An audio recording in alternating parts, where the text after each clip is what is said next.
Gritty facts, candid conversations, and some levity to lighten your day.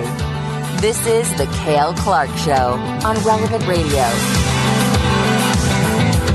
Hey everybody, I am so happy to be back. I was on vacation, as you might know, as you might have been able to figure out last week. But I am back and I am ready to get going. Give me a call, 1-888-914-9149. That is the toll-free studio line for the Cale Clarke Show on Relevant Radio. You can also hit me up on Twitter, at Cale Clarke, C-A-L-E, Clarke with an E. And the Cale Clarke Show account is very easy to remember, just at Cale Clarke Show. You can check it out. And I'm looking forward to talking to you because it's been a while. It's been a while, and I'm joined today by my producer, Patrick Alog, who is sitting in for Lucas Holt today. Patrick, how are you? Hey, I'm doing well, Cale. Hope you had a great vacation. I did, although it wasn't... people were asking me, what did you do while you were away? Well, I listened to the Cale Clarke Show. That's one thing I did, and we were very blessed to have a couple of guest hosts sitting in for us last week. Father Rocky Hoffman himself, CEO of Relevant Radio, did a show last week on Catholic patriotism before the 4th of July weekend. I thought that was great. I really enjoyed listening to that. And by the way, that was a really nice touch, throwing Ray Charles in there too, Patrick. I know you had a lot to do with that, so it was really cool. Yeah, that was pretty awesome to play some Ray Charles there in American Beautiful. Father Rocky really loves that song. Oh, it was great. And obviously, Father Rocky, he's a busy guy. He's the CEO. He's got lots on his plate. But if he ever wanted his own show, he would grab probably more market share than anyone. I mean, he's just phenomenal. And, of course, Father Simon joined us as well, and he had a great show on biblical stuff, biblical Catholicism. And if you didn't get a chance to hear those episodes, you can definitely go to the podcasts on relevantradio.com and on the Relevant Radio app. Go to the archives. They were really, really good shows. So thank you, Father Simon. That was amazing. Thank you, Father Rocky.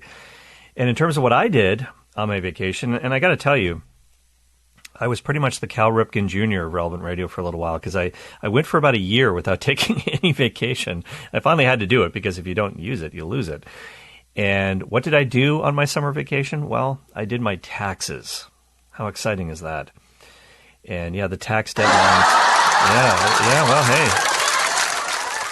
Had to get done at some point, and the tax deadlines are a little bit different depending on your situation up here in Canada. And I got it done. That I really couldn't travel anywhere. People were saying, why don't you go somewhere? Well, I really couldn't because of COVID travel restrictions. They have been lifted, though.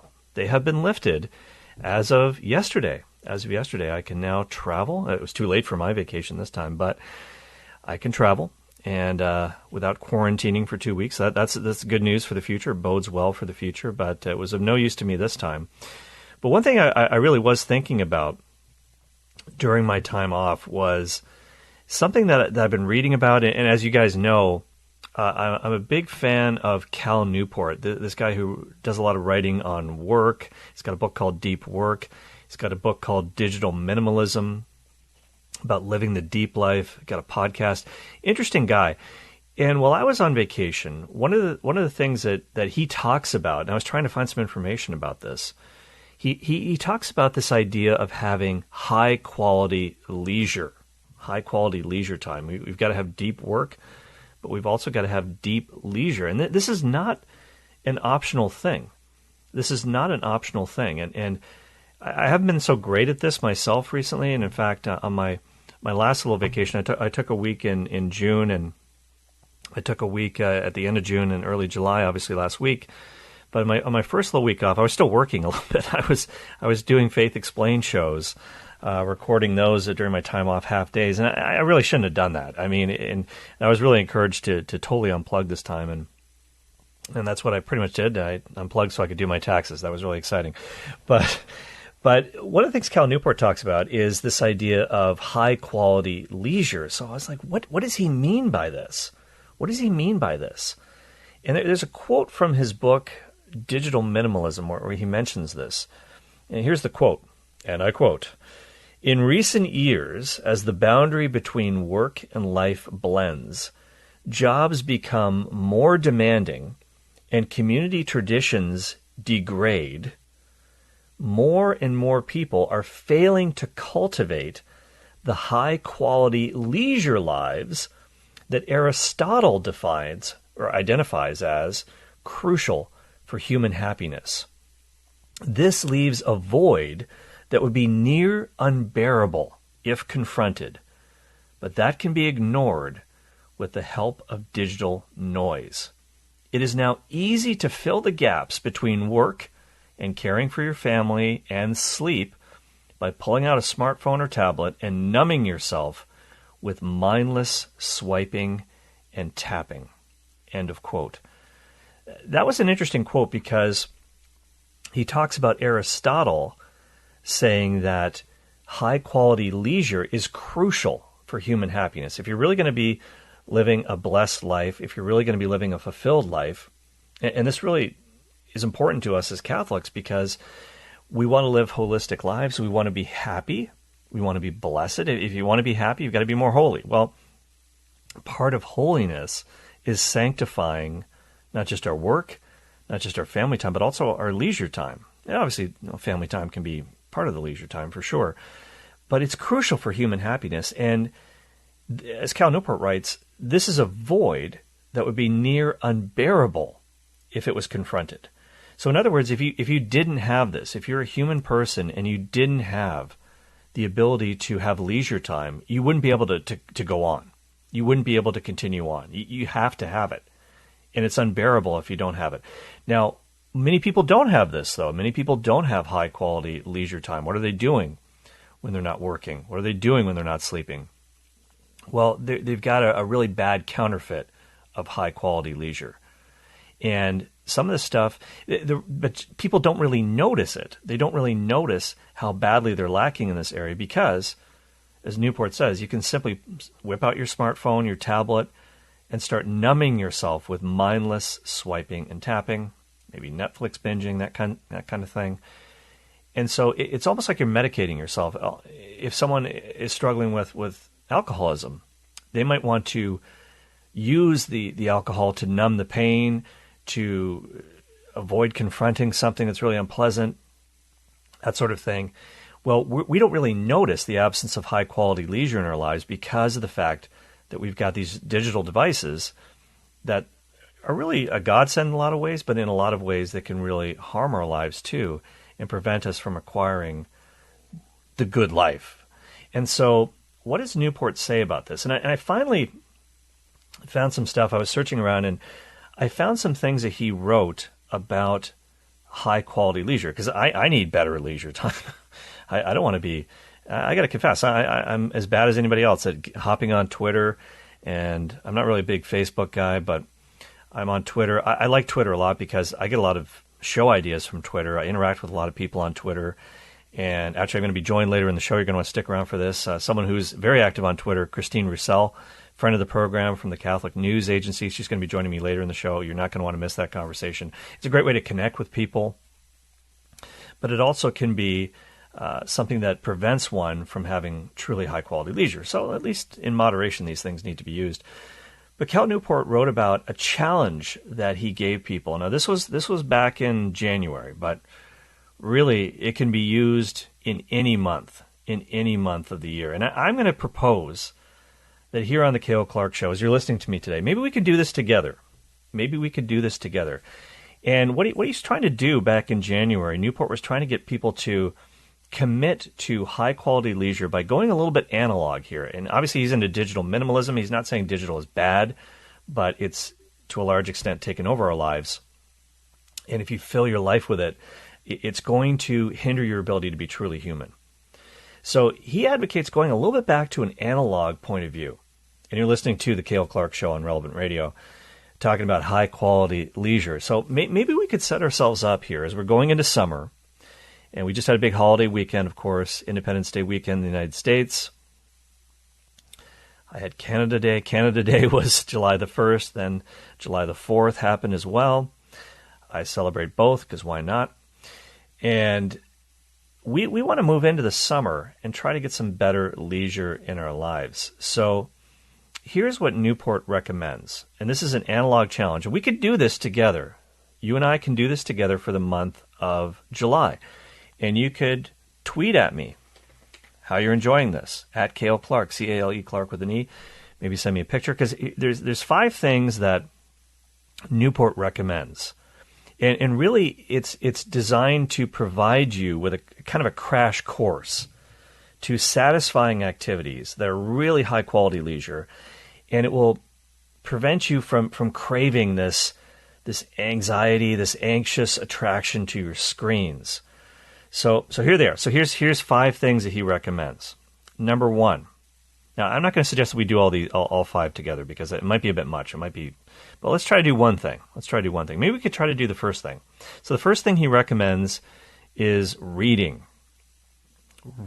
Actually reading a book. Now, it'd be great to just read a book, period. So maybe digital books are okay, but then if you're looking at a digital book, if you're reading it on your phone, maybe your Kindle app or something like that, the temptation is you get a notification, and then the digital craving starts again. And you want to get that dopamine hit from clicking on it, and what did this person say on Twitter, whatever the case may be. So maybe we should stay away from the digital books, if possible. But you know what? I'm not going to be hard and fast on that. But Newport says commit to reading 3 to 4 new books during the month. And it doesn't matter if they could be fiction books, they could be nonfiction books, they could be theological books, they could be really intense in certain ways, or they could just be simply fun books. It could be books about sports. It could be books about an interest that you have. It could be a novel. But let's try that. Let's make that the one that we try for this month. And we can try maybe some of the other ones at other times. But 3 new books this month. Can we do this?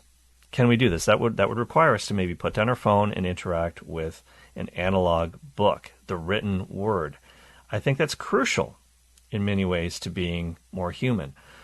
The second thing that I'll give you all the 5 recommendations. You can try doing all 5 if you want, but let's try the reading one. Let's try this. You can tweet at me pictures of books that you're reading this month. The second one is move. To somehow get out and move. Get up and move. Don't be a couch potato. So he suggests committing to going for a walk every single day of the month for at least 15 minutes. And to leave your phone at home. To leave your phone at home during that walk. To observe the world around you and think. And just think. And sometimes we have deep problems in our life and things that, vexing situations, things that we're trying to solve. And sometimes getting out and just having a walk and just getting some headspace, it's amazing. Sometimes the solutions to our problems will come to us during the walk. Somehow, subliminally, under the surface, we'll get the answer that we need. But just to kind of connect with nature, doing something physical, going outside for at least 15 minutes a day, taking a walk. Hey, you can maybe even try praying the rosary. Or we could cheat a little bit and listen to the Family Rosary across America on the Relevant Radio app. You could do your walk at 7 p.m. Central and listen to that. You could try that. So that's the second thing. So read 3 to 4 new books during the month. Let's stick with 3. Let's keep it. Let's not kill ourselves here. And it could be books about anything. It could be short, could be long, could be intense, could be fun. So read, move, go for this 15-minute walk. The third thing is connect. Now this was the challenging, the most challenging of the 5 suggestions that Newport brings up to try to have high quality leisure for a month. And we could start now. We could start on July the 6th, come back on August the 6th and see how we're doing. This is the toughest one, connect. He says hold a real conversation with 20 different people during the month. This I think would be the most challenging thing for people. More challenging than trying to read 3 books in a month. Because that's true. So these conversations, they could be in person or over the phone. They could be through FaceTime. They could be through Skype. They could be through a video chatting app.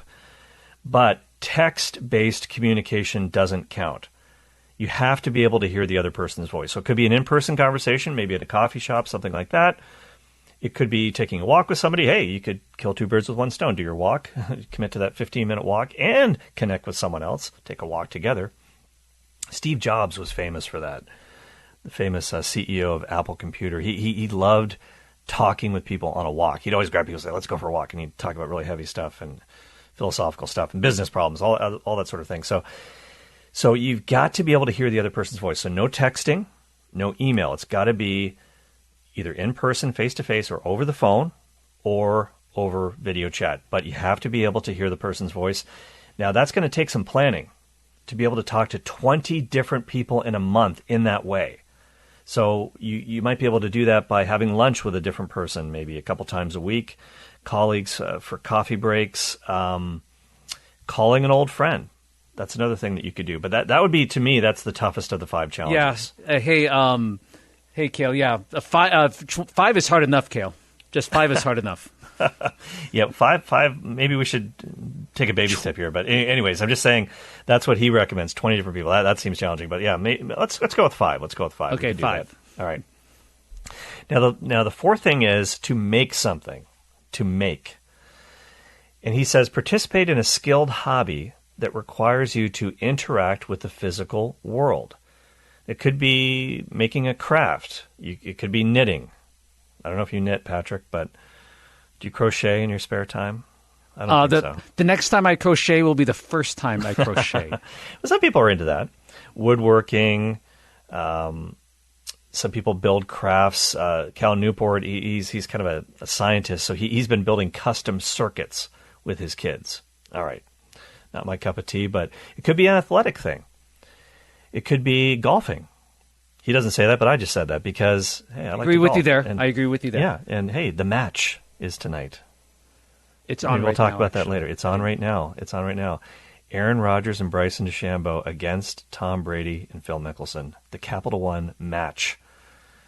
But getting outside and doing something physical. It could be another sport. It could be Brazilian Jiu-Jitsu, as Newport suggests. He talks about bow hunting. Bow hunting, is this a popular activity? What is he doing? Hunting wild boar? Anyways, I don't know why he used that example, but bow hunting. But the bottom line is screen-based activities don't count. So you've got to get the real analog benefit by, he says, overcoming the resistances of the physical landscape that surrounds you.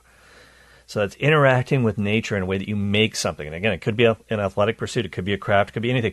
Something to do with the physical world, outside of the digital world. And then the last thing is, he says, join something. Join. So join something local that meets on a weekly basis. Now, this also could be a really hard commitment. Because one of the things about the online world and the online existence is the anonymity that it provides. The pseudo-anonymity.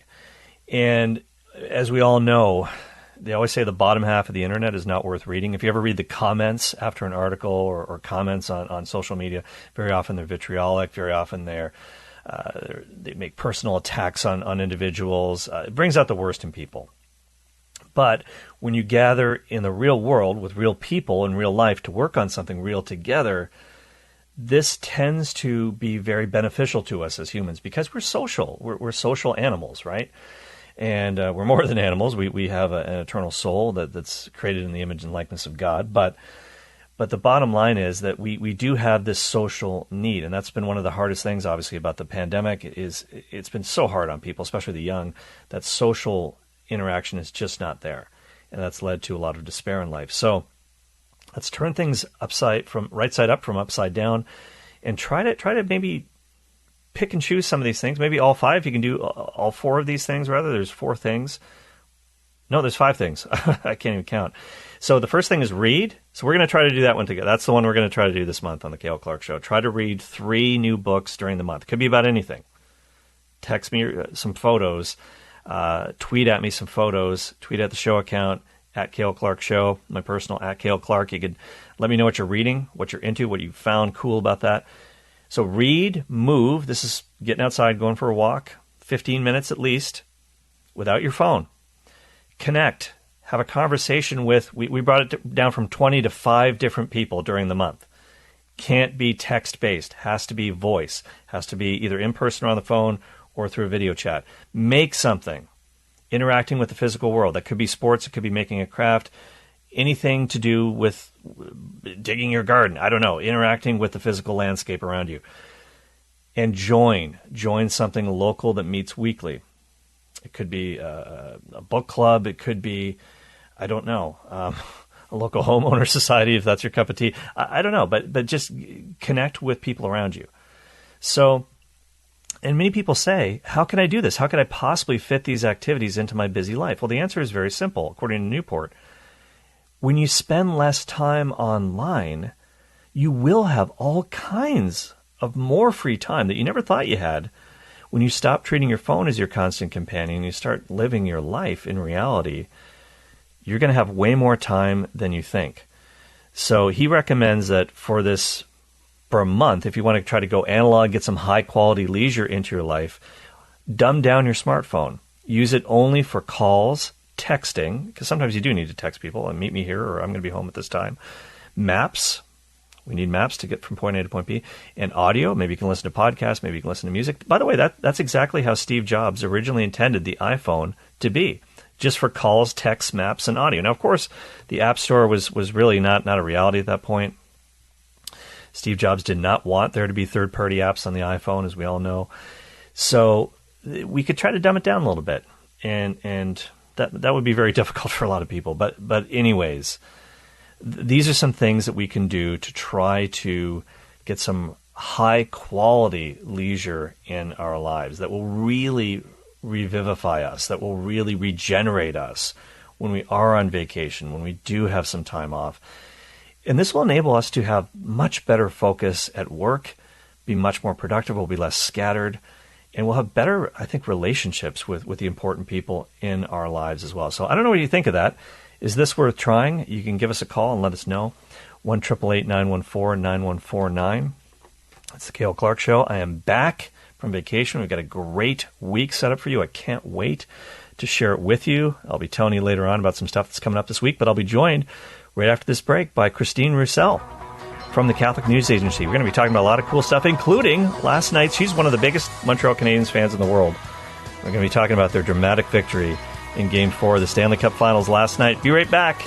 It's the Cale Clarke Show on Relevant Radio.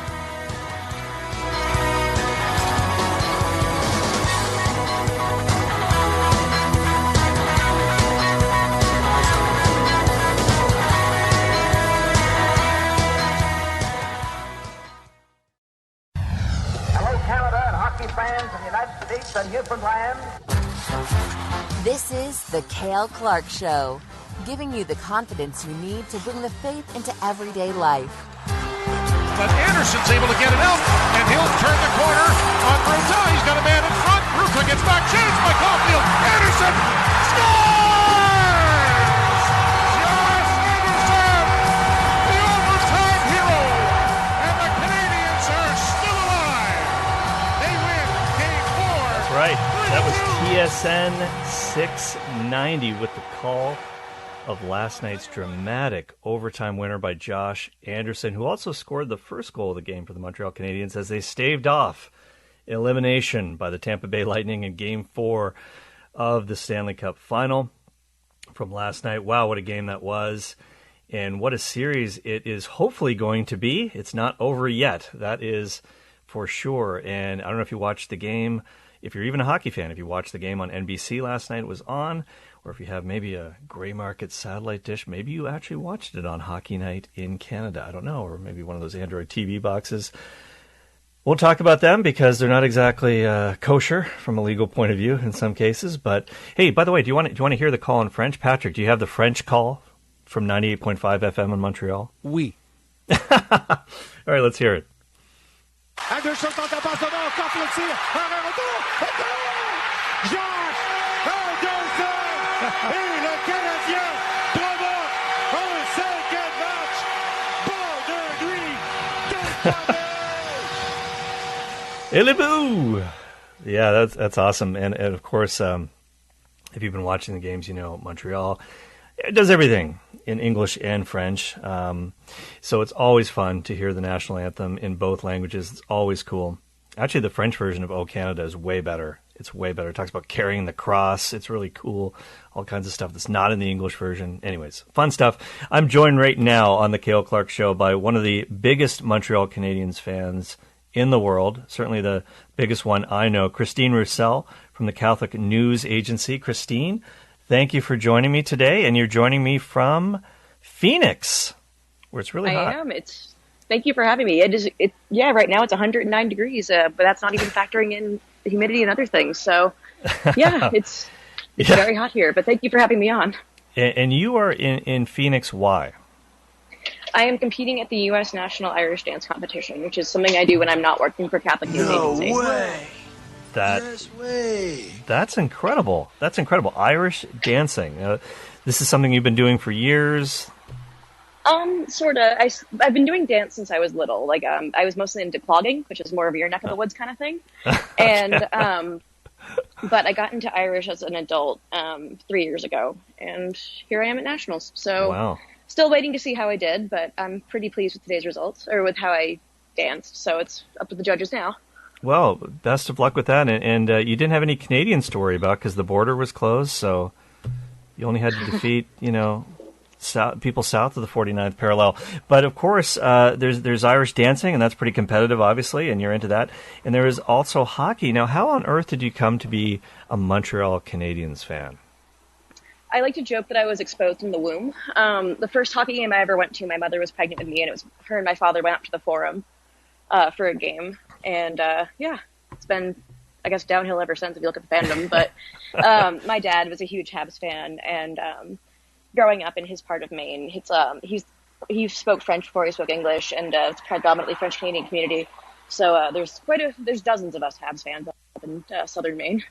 Absolutely. And, of course, you've been giving me the needle on Twitter quite frequently over the past few weeks because my beloved Toronto Maple Leafs, of course, had a 3-1 lead against Montreal in these playoffs and completely blew it, and lost the series. And cry me a river. Yeah, maybe next year. That's our refrain. I really thought it was in the bag this time.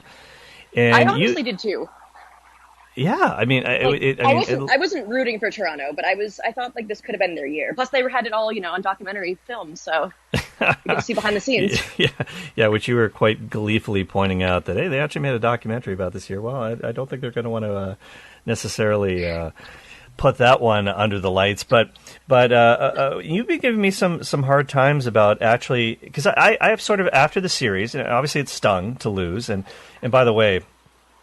It's a little bit like the Yankees-Red Sox rivalry. That's a great comparison that I can give, or Bears-Packers, to use a football analogy. These guys are mortal enemies. The Canadiens and the Toronto Maple Leafs are really, bitter rivals. So, Christine, you've been giving me a very hard time about the fact that I have been cheering for Montreal ever since they put Toronto out. Yeah, I'm thankful for your support, and I'm, gladdened that your eyes have been open to the Montreal Canadiens. But, so I was also raised a Yankees fan because I think my dad was just a contrarian. And I didn't root for the Red Sox in 2003 when they finally won the World Series. I think it was 2003. But I was happy that my Red Sox fans' friends could stop whining every year. That was honestly my main reaction was all right, cool. They can kind of cool it for a few years. The curse is over. Yeah. Not that curses are real, but Yeah, absolutely. So yeah, you can't root for them. You can be happy when they win, but don't publicly say I'm rooting for Montreal when you're a Leafs fan. That's just I would never root for the Bruins. That's another bitter rivalry, Montreal and Cale, Boston. I agree with Christine there. I don't hate Montreal just because I'm a Leafs fan. I don't hate the Canadiens. I've got lots of friends from Montreal. I'm happy for them because a lot of them, and probably you're in this boat too, Christine. You don't remember the last time that Montreal won the Stanley Cup in 1993. I actually turned 2 the day after they won it the last time. Yeah. So for a generation of Canadiens fans, they don't know the success they've had in the past. It was just dynasty after dynasty, 24 Stanley Cups. I mean, come on. To be fair to the Habs fan base, they certainly know. We're just bitter. Yeah, and I don't think there's a lack of knowledge there. I think it's more of just a wondering what happened. Well, and you know what? I got to say, one of the reasons why I'm going for Montreal for a couple of reasons. Number one, because it makes Toronto look better. We can always say, if they win the Cup, we can always say, we lost to the Stanley Cup champions. We can make a pretty solid case that we are, in fact, the second best team in the NHL, after all. But I don't know if that'll work or not. But secondly, I also, yeah. But But also, I got to say, I'm pulling for Carey Price, the Canadiens goalie, who's just at all-world. He's won everything except for Stanley Cup. I really would love for him to win a cup.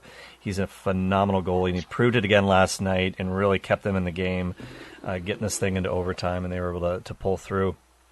So, I don't know, sue me. You had sent me a little picture on Twitter, Christine, of a guy in a Maple Leafs jersey who had taped over a Canadiens logo over the Leafs logo after the series. He was so disappointed. And you were like, is this you, Cale? And I'm like, I can neither confirm nor deny that. It's grainy video footage. But anyways, that's I am going to pull for Montreal going forward. And it's been a great series so far. Hopefully it goes a little bit longer and the Canadiens can extend it. But we shall see. Yeah, there's a lot of hockey left. There's a lot of hockey left, and ice is slippery, so a lot of weird things can happen. That's right. It's pretty random. We always talk about that all the time. Patrick Alog thinks that hockey is the most random sport to predict. You never know. Could have done coin flip and get the same result. Really, yeah. Oh, it's that bad. Yeah, if number 3 and a number 4 seed make it, absolutely. My school won the NCAA Frozen Four in 2015, Providence College. Wow. They were the 15th seed in a 16-seed tournament. Oh my goodness. And the way that they do the rankings and stuff, it's this complicated formula called the pairwise. But so the tournament's held in late March, early April is when it usually around Easter time is when the finals happen. And if Providence hadn't tied a game in North Dakota the previous October, they wouldn't have made the tournament at all. Man, and they ended up winning the whole thing. That's incredible. That really is yeah, incredible. 15th seed. It's such a beautiful 16. sport. Yeah, it was. I mean, that whole tournament took several years off my life, but it was fun. Oh, I can imagine. Yeah, there's a lot of randomness to hockey for sure. You can run into a hot goalie. The puck can bounce a certain way. But that's why they play the games, right? And Montreal is not out of this by any stretch of the imagination. But I have to ask you this too, Christine. You're obviously in Phoenix now. You've traveled over there for this Irish dancing competition, but you also recently traveled to Rome, and you were really one of the first Americans that anybody had seen in Rome in a long time, right? Yeah, I kept getting stopped on the street, actually. They're like, whoa, American accent. Like, how did you get here? So Italy had just reopened its borders to tourism, but you also were allowed to go to Italy for, work reasons, and CNA is blessed enough to have a Rome office that's right next to St. Peter's. Mm-hmm. So that was not a terrible work venue for a week, but my coworker Hannah was getting married to a lovely man named Francesco, so I wanted to see her wedding and just kind of celebrate the world going a little bit back to normal since I got vaccinated and everything. So I figured you only live once. Yeah, absolutely. And that was your first time in Rome? First time in Rome, yep. And you actually got pretty close to Pope Francis, right? Tell us about that. I did. So normally in the before times, Pope Francis would do his Wednesday and address at St. Peter's, in the square and everything. But with that changing and everything, they do a more smaller kind of distant one, but it's in a courtyard, and you almost kind of feel like you shouldn't be there. When you're going up there, you're going to places that people don't normally get to go. And he does before the crowd is so small, he basically has time to say hi to anyone who wants to say hi to him, which is kind of crazy. I said hi to Pope Francis from DC, and he kind of smiled at me a little bit. So I'm counting that as my meeting the Pope bucket list item checked off. He also drank this tea called mate that these, I think they were priests that gave him. But I was like, the Pope shouldn't be drinking strange beverages. I just wouldn't do that if I was the leader of, a billion people. Yeah. Here, drink this. Okay. Yeah. Yeah. And they're waving it down it's mate. And then I'm like, there's pictures of me in Vatican media with my hand over my mask being you really shouldn't, sir, well, he seemed fine, but. Yeah. It was something I remember when he was first elected Pope, he was drinking mate. I think it was the president of Argentina came to visit him and gave him a mate, and he drank it. And traditionally, the Pope is never to be seen eating or drinking in public, but he was like, I don't care, I'm going to do it. And can you imagine a Canadian Pope? You just pass him a thing of poutine at an audience. Well, we almost chuck him a Molson while he's up there. Well, if rumors are to be believed, apparently a Canadian, Cardinal Marc Ouellet, Cardinal Marc Ouellet, he was pretty close apparently in the final vote. I don't know. These are all rumors that leaked out of the conclave, but maybe next time. Yeah. Well, speaking of popes and obviously Rome is full of the relics of saints, and we just went through this incredible celebration of the 4th of July. And I want to talk about the relics of a native-born American saint. In fact, the first native-born American saint, because you recently did a piece for CNA about this. And tell us about the saint. Who is she? And what is this place that has to do with her relics? So the first U.S.-born U.S. citizen saint, technically Mother Cabrini was the first U.S. citizen saint, but she wasn't born in the U.S., was Elizabeth Ann Seton. And she she basically kind of did it all. She was a convert to Catholicism from Episcopalianism. She was neighbors with Alexander Hamilton, which is pretty cool. She was a socialite, and then she was like bankrupt and had a bunch of kids, and then her husband and a few of her children died from tuberculosis, so she survived a pandemic.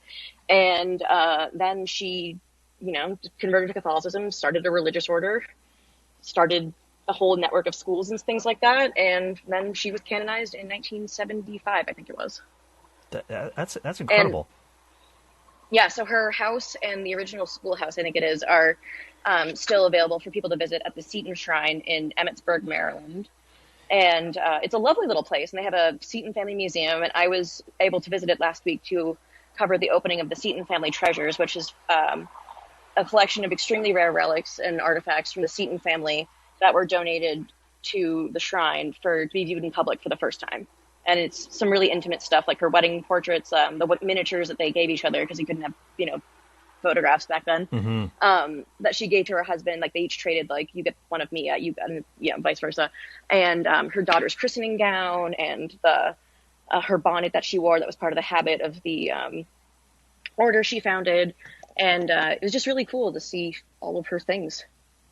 Yeah, that's amazing. My guest is Christine Rousselle from the Catholic News Agency. So you were there last week, and I think you tweeted some pictures about this. And what was the most impressive thing that you saw while you were there? Seeing her bonnet was really interesting and really cool. And I also quite liked her wedding ring. Because if you look at all of the American saints, I mean, they're all incredible people. But I feel like she's almost the most, like, relatable saint. Because, like, she was a normal, average woman. She was even Episcopalian. And, like, she got married, had a bunch of kids. Had hardships. Like she was eventually a nun when she died, but she wasn't like one of those, like, it's Maria Goretti's feast day. And she, had that incredible heroic things at the age of 12. Whereas, Mother Seton had to kind of, figure her life out for a bit. And then, but it's like, it kind of shows that like holiness is attainable to anybody, even if you start out, born not Catholic and, don't become a nun immediately. And that's a great message. And the bonnet, there's a connection between the bonnet, her former life, and her religious life, isn't there? Yeah, it was the garb so her husband died in Italy. Like they sent him there when he had tuberculosis because the Italian climate is, I guess, better for you there. And then he passed away. And at the time, widows in Italy would wear a black bonnet and other things. So she started wearing that. And then she was like, I guess I kind of like it, and kept that around. And then when it came time to form a religious order, she kept the bonnet and integrated that as part of one of their early habits. Wow, yeah, go ahead. So her order also spawned off a bunch of other orders, and they kind of kept the same color scheme of like the black and the blue. And they had a shawl of hers that was a black and blue woven print, and it was also amazing to see how tiny she was. Like she was like kind of like, I mean, it was a tiny little shawl, yeah. And so I mean, obviously in the 19th century, people were smaller back then, but it was just it was really interesting to see. Like, no, I mean, we understand like nutrition and things now, and yeah. We grow them big in America, but but yeah, no, it was just really interesting to to see all these things up close that were just so intimate and so real. Like she had a crucifix with a skull and crossbones on it. Like that was her memento mori crucifix. Yeah. The poor woman had lost so many people close to her in her life that she was thinking about death all the time, and that was part of her comfort when she converted. Was when her daughter passed, that she was at peace with everything because she knew where her daughter was going to end up. That's so beautiful. Talking with Christine Rousselle, who recently wrote a piece for the Catholic News Agency about the relics of St. Elizabeth Ann Seton, the first native-born American saint, which are now, of course, at the National Shrine of St. Elizabeth Ann Seton. And there's an expanded museum at that shrine in Emmitsburg, Maryland. Christine was there recently. And in fact, that, as you mentioned, like the nitty gritty of her life, how Saint Elizabeth Ann Seton came to find sanctity and really even came to find Catholicism was through tragedy. And tell us about how that trip to Italy, which was in a sort of a desperate attempt to save her husband's life, wound up eventually leading her to the church providentially. Yeah, well, as I mentioned, her husband died in Italy, and then when she came back to the U.S., she was taken in by these Catholics that took her family in, basically, because she had a bunch of kids and no husband, and she became interested in converting, and she went to the Bishop Carroll of Baltimore, who was the only bishop in the U.S. at the time, and was like, "Hi, I'd like to become Catholic." And he was like, "The optics of this are not great. Like, I need to be sure that you're actually, like, I don't want to look like I'm like forcing this like poor bereaved Protestant widow to convert to Catholicism." So he not like turned her down, but was like, "I need to make sure that you're like serious about this." And she convinced him, obviously, and she was received into the church, and then she was fully confirmed by Bishop Carroll the next year. Wow. That's an amazing story. That really is incredible. So, Christine, where can people find you online if they want to read more of your writing, like this piece in particular, and other things you've written about recently? You can find me at Catholic News Agency, and I also have a Twitter account where I tweet a variety of things. Including hockey-related stuff. Hockey-related and Irish dance-related mostly, because I am off, and I'm going to be in the Grand Canyon on Thursday, so... Won't be the most Catholic account. I mean, besides like all of God's beauty and everything, like showing that off. But I'm taking a little break from work. But that's at C. Rousselle, which is my first initial, and then Rousselle. All right. Well, listen. Well, hopefully you will win the competition. And thanks for taking time out of this competition to talk to us about all this stuff. Christine Rousselle, everybody. And we'll be right back in just a moment on the Cale Clarke Show on Relevant Radio.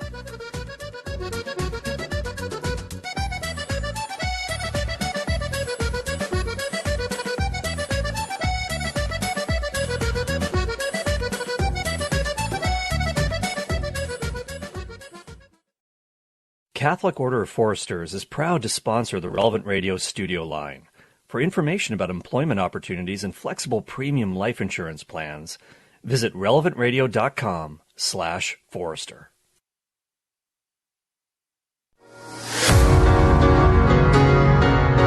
Explaining the faith so you can explain it to others.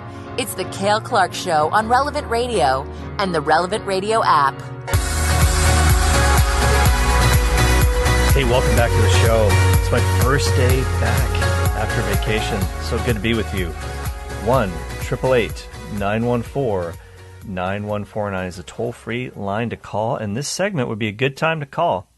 I can almost guarantee you will get in if you call. So call right now, 1-888-914-9149. You can also email the program. And it's a good thing to do if you have questions that you want answered about the Catholic faith, because we do have Q&A sessions from time to time. We have AMA sessions where you can ask me anything. And we like to collect these questions. And, hey, if we get a good one, we will put it on the air. Cale, C-A-L-E, at relevantradio.com is the email address. And you can also tweet at me at Cale Clarke, C-A-L-E, Clarke with an E. And we also have a show account, too, at Cale Clarke Show. And in fact, I got a great question that came over Twitter. We talked just a moment ago with Christine Rousselle from the Catholic News Agency about the relics of St. Elizabeth Ann Seton, which are on special display this year in Emmitsburg, Maryland, at the shrine dedicated to her. Talking about the relics of saints, I'm just going to find the tweet here. I was asked a question on Twitter by a faithful listener to the show named Billy B. And Billy B asked me this question. I'm just going to see if I can find it here. Oh, so we'd done a recent show on relics, and that was one of the ones that we aired as an encore because it was really popular while I was away. And it was about relics. And here's what Billy B said on Twitter. He said, "Hi, Cale. Excellent show the other day on relics. It got me thinking. The church forbids splitting up and sharing of ashes for the faithful departed." And that is true. You can't take Uncle Jimmy's ashes and, I'll give some to Aunt Judy and, and I'll have some on my mantelpiece. No. There has to be a proper burial of the remains of the person. And Billy B says, "I'm assuming saints and their relics fall into a different category. Thanks." And that is an excellent question. Why is it that there can be so many first-class relics of saints all over the place? In other words, their remains are not exactly kept together, but in general, we can't do that when we bury people. So I said, that's a great question, Billy. Let me dig up what I can, no pun intended, and I'll try to deal with it on the Cale Clarke Show sometime this week or as soon as I possibly can. I am going to have to do some research on this. So that's a really good question. So keep your questions coming. Again, you can email Cale, C-A-L-E, at relevantradio.com, or you can tweet them at me at Cale Clarke, C-A-L-E, Clarke with an E. All right, we do have a caller here on the line right now, and you can call in too, 888-914-9149. Gloria is calling from Ogden, Utah. Hey, Gloria, welcome to the show. Thank you. Hi, Cale. Love your show. Oh, thank you. Very kind. I appreciate you calling in. What I'm calling about is I wondered why you left the church to begin with and what caused you to come back. That's a good question. And if we had more time, I'd get more deep into it. But I'll just give you the Cole's Notes version, if you will, or the Cale's Notes version, as it were, the summary of it. When I was what I like to refer to as a CNO, which stands for Catholic in name only, growing up. I mean, I certainly attended Mass every Sunday with my family. I received all my sacraments. I remember when I was confirmed, I got a copy of the New Testament that was given to me, and that went right into the closet, of course, up with my winter toque and mittens, and I don't think I ever cracked it. And I just began to have a lot of doubts when I was in high school, Gloria, and really my doubts centered around the question of history. Did these things really happen? Did Jesus really exist? Did he really do miracles? Most importantly, did he really rise from the dead? And this is really the crux of the matter, as St. Paul says in his first letter to the Corinthians. We're exploring that letter on the Faith Explained program on Relevant Radio right now, if you want to check the podcast on that. But when we get to chapter 15, this is where he says, if Christ has not been raised, our preaching is useless, and so is your faith. In other words, we're all just wasting our time here. If this didn't actually happen in human history, if he's still on the ground, if he's still dead, then Christianity isn't true, period, full stop. So I had all kinds of questions about that, and I went to university, and at that point I was kind of an agnostic. I still believed that there was a God, but I wasn't quite sure which religion might be true. And Gloria, I actually ran into, providentially, some evangelical Christians who were out trying to evangelize the student community. And I started asking them questions, and I got answers to my questions about Jesus and history, and I found it very, very convincing. But they were somewhat misinformed about the Catholic Church, had been taught that the Catholic Church was a false religion, and they were able to kind of get me to come back to faith in Jesus based on the evidence, but then they convinced me to leave the Catholic Church, and that's what led me to eventually getting into Protestant ministry and going to a Protestant seminary. And really what brought me back was a lot of things, but one of the big things, of course, was the Eucharist. And the Eucharist is just, now obviously the Orthodox churches of the East, they have a valid Eucharist as well. But I really started thinking about the Eucharist, and I really started thinking about the nature of the church. Because Jesus said, I will build my church, and the gates of hell will not overcome it. So that tells us a couple things. Number one, the church that Jesus founded has to go back to the time of Jesus himself. I will build my church. And it also still has to exist today, because he said the gates of hell will not overcome it. And really, the Catholic Church has a great claim to being that church. And obviously I found that convincing, and that's why I'm a Catholic today. So it's a bit of a short story, but I hope that helps to answer the question at some level, Gloria. Yes, it does. Thank you. You're welcome, and thanks for listening to the program. I really appreciate you calling in. That's Gloria in Ogden, Utah, listening to the program. That's fantastic. We're now going to go to Seth, who's calling from somewhere in New Jersey. Hi, Seth. Hi, how you doing? I'm well. Thanks me? for calling. I sure can. Can you hear me? Yes. Good. What's your question, I Seth? can. I've been a Catholic my whole life, confirmed and did everything, the sacraments and confirmation, communion. Mm-hmm. I just, sometimes hear from evangelists that, that Catholicism is wrong because you pray to saints and you pray to Mary, which I don't pray to saints. I do say the rosary. But I was just wondering, to strengthen my faith and have a good rebuttal, because I really don't see too many Catholic evangelists, if you know what I mean. Like, if you YouTube evangelists, it's always like just regular Christians. I really don't see too many Catholic evangelists and rebuttals against what, let's say, a Protestant would say, Yeah, well, there are a lot of Catholics out there. People like Trent Horn, who are active on YouTube. Also, his name escapes me right now. Oh, Matt Fradd, the Pints with Aquinas guy. He's got some great stuff on YouTube as well. But we ask the saints to pray for us. They're more alive than we are because they're alive with God in heaven. And the greatest of all the saints is Mary. In fact, greater than her, no one but God, because she did something that even the angels couldn't dream of. She contained the living God within her and yet was not consumed. That's why the early church fathers called her, she was very much akin to the burning bush. And so she's very close to our Lord. And so she has a lot of sway with him. And who can say no to their mom? Jesus has a hard time too. So ask her to pray for you. It's Cale Clarke Show. We'll be back tomorrow. Tim Ree's up next. Take it away, Michaela. Thank you for listening to my daddy.